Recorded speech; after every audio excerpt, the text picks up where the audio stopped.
Hello student, welcome to my channel IT park. Hello student, welcome to my channel IT park.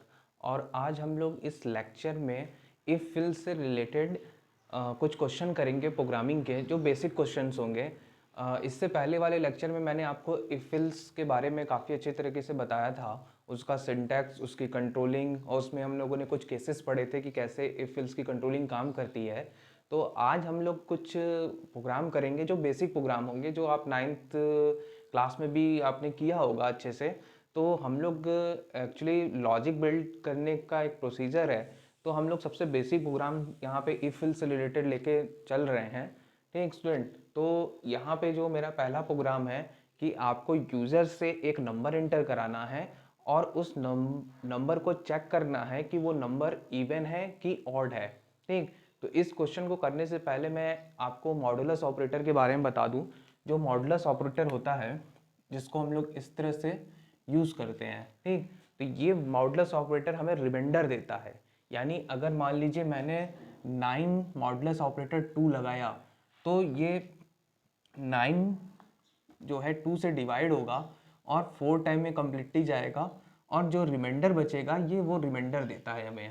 ठीक, और जो division operator होता है वो हमें क्वोशंट देता है। यानी यहाँ पे वो, अगर मैंने ये लगाया 9 डिवाइडेड बाई 2, तो ये मुझे 4 देगा। ठीक, ये क्वोशंट है, ये रिमाइंडर है।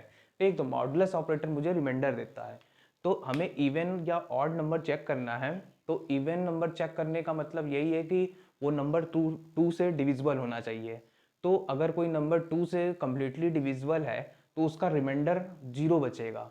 ठीक, जैसे मान लीजिए मैं 16 को ही अगर मॉडुलस ऑपरेटर 2 लगाऊं और 16 को अगर मैं 2 से डिवाइड करूं, तो ये कम्प्लीटली डिवाइड हो जाएगा और रिमाइंडर इसका 0 बचेगा। ठीक, तो इवन नंबर के केस में अगर 2 से मॉडुलस ऑपरेटर लगाएं तो रिमाइंडर 0 बचेगा। तो यहाँ पे देखिए, मैंने यहाँ पे एक क्लास चेक नाम की एक क्लास बनाई है। ठीक, मेन मेथड लिखा है public static void main string RGS. ठीक, मेन मेथड में यहाँ पे स्ट्रिंग कैपिटल लेटर में होगा, स्कैनर सब कैपिटल लेटर में, सिस्टम में एस कैपिटल लेटर में। ठीक, यहाँ system dot out print ln में, सिस्टम भी कैपिटल लेटर में।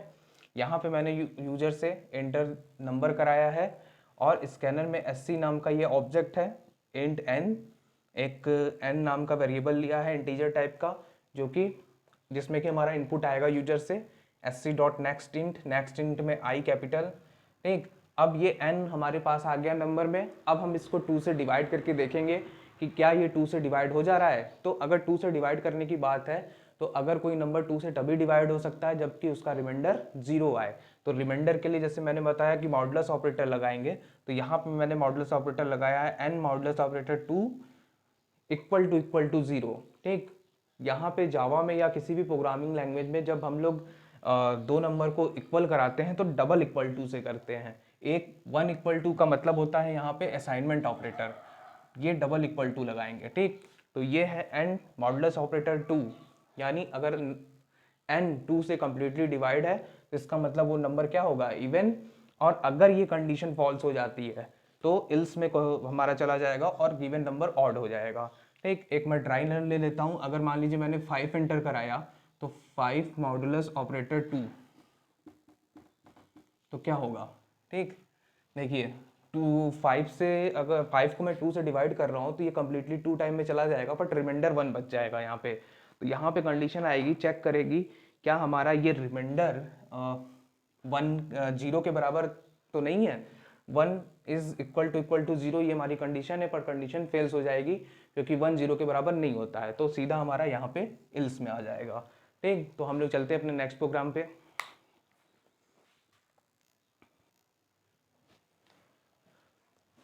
सो स्टूडेंट, चलिए हम लोग अपने नेक्स्ट प्रोग्राम पे चलते हैं।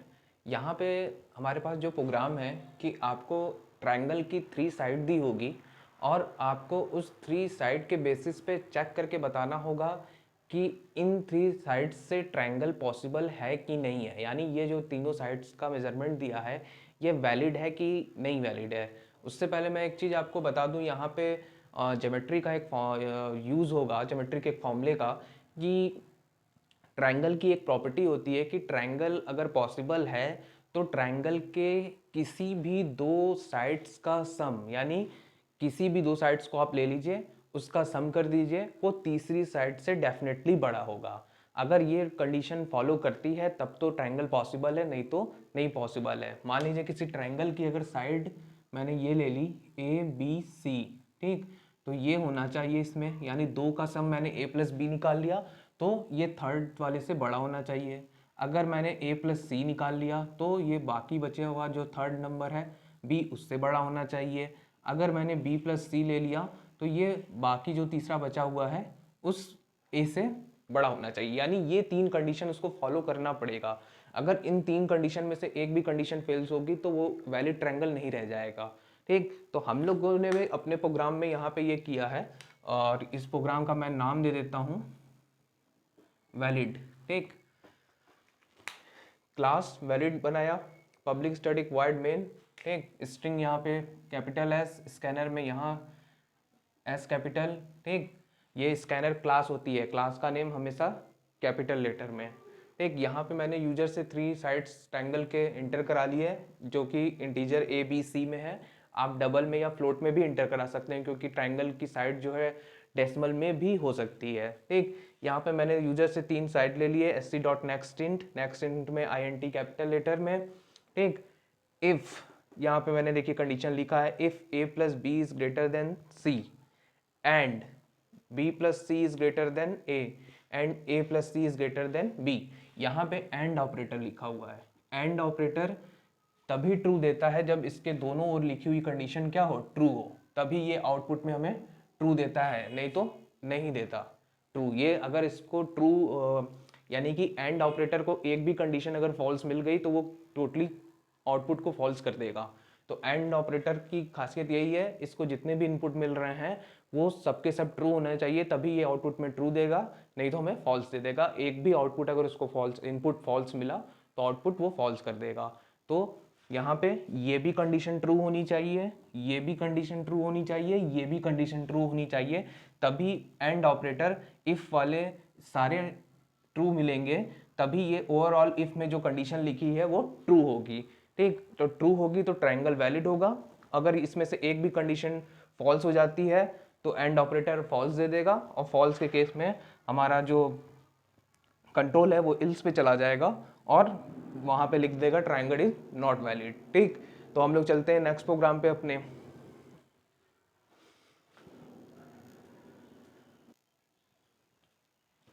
सो स्टूडेंट हम लोग अपने नेक्स्ट प्रोग्राम पे चलते हैं। ये भी ट्रायंगल से रिलेटेड है। अभी इसके प्रीवियस प्रोग्राम पे मैंने एक ट्रायंगल को चेक किया था कि वो वैलिड है कि नहीं वैलिड है, और हमें वहाँ पे 3 साइड यूजर से इंटर करानी थी, ठीक। यहाँ पे आपको चेक करना है जब आप यूजर से ट्रायंगल का एंगल इंटर कराएंगे, कि आप यूजर से ट्रायंगल के एंगल को इनपुट में लेंगे और उस एंगल के बेसिस पे चेक करेंगे कि वो ट्रायंगल वैलिड है कि नहीं वैलिड है। तो ज्योमेट्री का एक पोर्शन मैं आपको यहाँ पे और बता देता हूँ कि ट्रायंगल के जो तीनों एंगल होते हैं उनका सम 180 होता है, और तीनों के तीनों एंगल आपके पॉजिटिव होते हैं, ठीक। कोई भी 0 के बराबर नहीं होगा, ना ही निगेटिव होगा, सबके सब 0 से ग्रेटर होंगे, ठीक। तो यहाँ पे 3 एंगल कर लीजिए इसको, ठीक। वही public static void main, class का नाम मैंने ट्रायंगल दे दिया और 3 वेरिएबल ले लिया जो कि एंगल को इनपुट कराने के लिए। यहाँ पे एंगल मैंने इनपुट करा लिया ABC में, यहाँ मैंने कंडीशन लिखी है। फिर वही एंड ऑपरेटर आ रहे हैं, तो एंड ऑपरेटर में आपको सारी की सारी कंडीशन ट्रू चाहिए। अगर एक भी कंडीशन फॉल्स हुई तो ओवरऑल कंडीशन फॉल्स हो जाएगी। और एक बात का ध्यान जरूर रखिएगा कि जहाँ यहाँ मैंने सेमी कॉलन दिए हैं, यहाँ सेमी कॉलन है, हर लाइन में सेमी कॉलन दिए हैं, इफ के बाद मैंने सेमी कॉलन नहीं दिया है। तो कंडीशनल स्टेटमेंट में सेमी कॉलन नहीं देते हैं, कंडीशनल स्टेटमेंट के एंड में, ठीक। यहाँ पे मैंने चेक किया है कि क्या तीनों एंगल का सम 180 होना चाहिए, ठीक। सबसे पहली कंडीशन की तीनों एंगल का सम 180 होना चाहिए। फिर एंड में लगा के मैंने चेक किया है कि मुझे ये भी चाहिए, A greater than 0, B greater than 0 and C greater than 0। ये तीनों चीज़ें, मुझे चारों चीज़ें अगर मिल जाती हैं किसी ट्रायंगल में तो वो एंगल के बेस पे वैलिड ट्रायंगल होगा। और अगर इसमें से एक भी कंडीशन मेरी फॉल्स हो जाती है, मान लीजिए मेरा तीनों का सम ही 180 नहीं आ रहा है बट वो तीनों के तीनों ग्रेटर है, जैसे मान लीजिए अगर मैं ए को 50 ले लेता हूँ, बी को 50 ले लेता हूँ और सी को 30 ले लेता हूँ, तो तीनों तो ग्रेटर है 0 से, बट इन तीनों का सम 180 नहीं है, तो वो नॉट वैलिड ट्रायंगल होगा। ठीक, तो हम लोग चलते हैं अपने नेक्स्ट प्रोग्राम पर।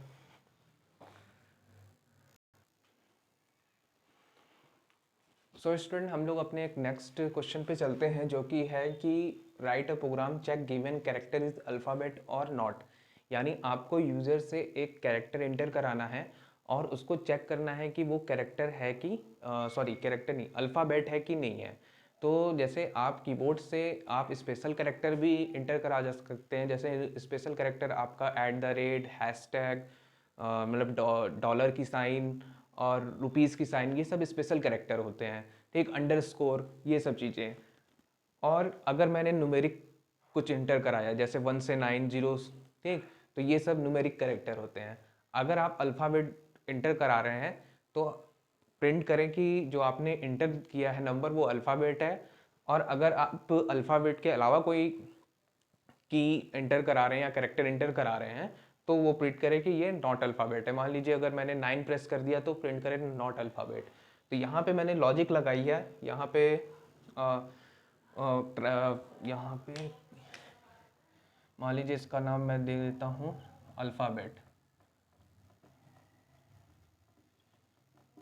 ठीक, public static wide main string RGS scanner का ऑब्जेक्ट बनाया है कैर सी एच नाम का एक वेरिएबल लिया है जो कि हमारा कैरेक्टर स्टोर करेगा। यहाँ पे मैंने ch_sc.next कैर ले लिया है। यहाँ पे एक एसओपी आप और बढ़ा लीजिएगा, एसओपी इंटर द कैरेक्टर। ये लाइन छूट गई थी। ठीक, यहाँ पे आप ये एक लाइन बढ़ा लीजिएगा, ठीक, क्योंकि यूज़र को एक मैसेज जाए आउटपुट स्क्रीन पे। ठीक, यहाँ पे ch में मैंने अपना कैरेक्टर स्टोर करा लिया। यहाँ पे नेक्स्ट INT जब लिखते थे तो I कैपिटल, यहाँ पे नेक्स्ट कैर लिखेंगे तो C कैपिटल, ये C कैपिटल लेटर में रहेगा आपका।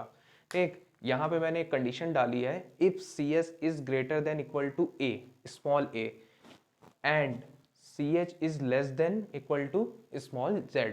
यानी वो जो कैरेक्टर है अगर स्मॉल a से बड़ा है इन द सेंस यानी a के बाद वाले सारे कैरेक्टर ABCDEF, ये चीज़ यहाँ पे काम कर जाती है। ठीक, और CS जो है Z से छोटा होना चाहिए, छोटा यानी कि Z से पहले वाले कैरेक्टर, अगर उसमें से कोई एक कैरेक्टर है तो ये पार्ट ट्रू हो जाएगा।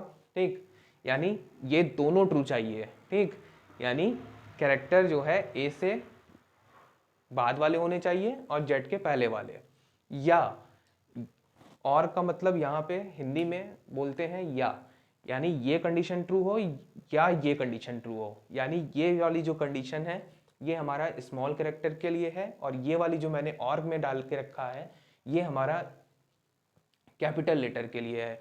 ये कैपिटल लेटर को चेक करेगा। यहाँ पे भी मैंने सेम चीज़ लिखा है, CS is greater then A। ठीक, यानी A से बाद वाले कैरेक्टर, और लेस देन Z यानी Z से पहले वाले कैरेक्टर, पर बीच में मैंने एंड लगाया है, यानी जो भी कैरेक्टर होना चाहिए वो A के बाद का हो, या A खुद हो सकता है, या Z के पहले हो, या Z खुद हो। ठीक, और बीच में और लगाया है कि अगर हमें स्मॉल कैरेक्टर भी मिलता है तो भी मेरा काम चलेगा, और कोई कैपिटल लेटर मिलता है तो भी मेरा काम चल जाएगा। ठीक, तो अगर ये कंडीशन यहाँ पे ट्रू करता है तो ये प्रिंट करेगा कि गिवन जो कैरेक्टर है वो अल्फ़ाबेट है, नहीं तो ये नॉट अल्फ़ाबेट प्रिंट कर देगा। अगर मैंने मान लीजिए यहाँ पे 8 प्रेस किया या @ प्रेस किया तो ये गिवन कंडीशन पहली कंडीशन में जाएगा, चेक करेगा, और पहली कंडीशन ही फॉल्स हो गई तो पहली कंडीशन फॉल्स हो गई, यहाँ पे भी चेक करेगा तो यहाँ पे भी कंडीशन फॉल्स हो गई। तो जब फॉल्स हो जाएगी तो सीधे कहाँ चला आएगा, नॉट अल्फ़ाबेट में। ठीक,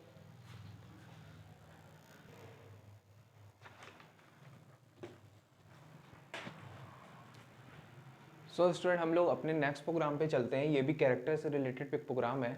यहाँ पे आपको यूजर से एक कैरेक्टर लेना है और उस कैरेक्टर को चेक करना है कि वो कैरेक्टर वॉवेल है या कंसोनेंट है। ठीक, write a program check given character is vowel और कंसोनेंट। यहाँ पे मैंने क्लास लिया है, क्लास का नाम वॉवेल दिया, public static void main scanner का ऑब्जेक्ट बनाया, कैरेक्टर CH लिया हुआ है एक, जो कि कैरेक्टर को स्टोर करने के लिए।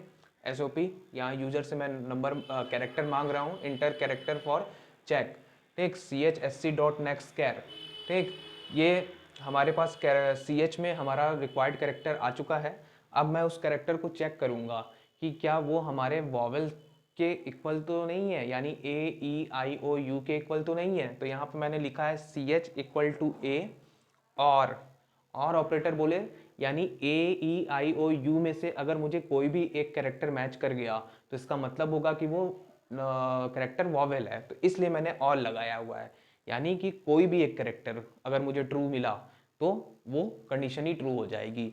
तो मैंने यहाँ पे कंडीशन लगाई है कि CH equal to A small a, या CH equal to small e, या CH equal to I, CH equal to O, CH equal to U। यानी स्मॉल लेटर में कोई भी हमें मुझे मिल जाए A E I O U तो कंडीशन ट्रू। और में जाके मैंने कैपिटल लेटर के साथ भी वही चीज़ किया है कि कैपिटल लेटर का भी मुझे पांचों वावेल अगर मिल जाता है, कोई एक भी मिल जाता है तो ओवरऑल कंडीशन ट्रू कर दो। यानी इस 10 कैरेक्टर में से कोई भी एक कैरेक्टर अगर उसको मैच कर गया तो कंडीशन यहाँ पे ट्रू हो जाएगी, क्योंकि और के केस में एक भी कंडीशन ट्रू होती है तो ओवरऑल कंडीशन ट्रू हो जाती है। ठीक, तो एक भी कंडीशन अगर और के केस में हमें ट्रू मिली तो overall condition true.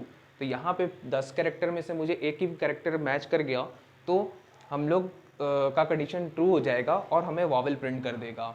So student, अभी तो ये बहुत बेसिक प्रोग्रामिंग थी और आज हम लोग नेक्स्ट लेक्चर में थोड़ी सी प्रोग्रामिंग करेंगे, बट उसमें थोड़ा ज़्यादा लॉजिक होगा और इसके लेवल से ऊपर होगा। तो स्टूडेंट, तो गुड लक।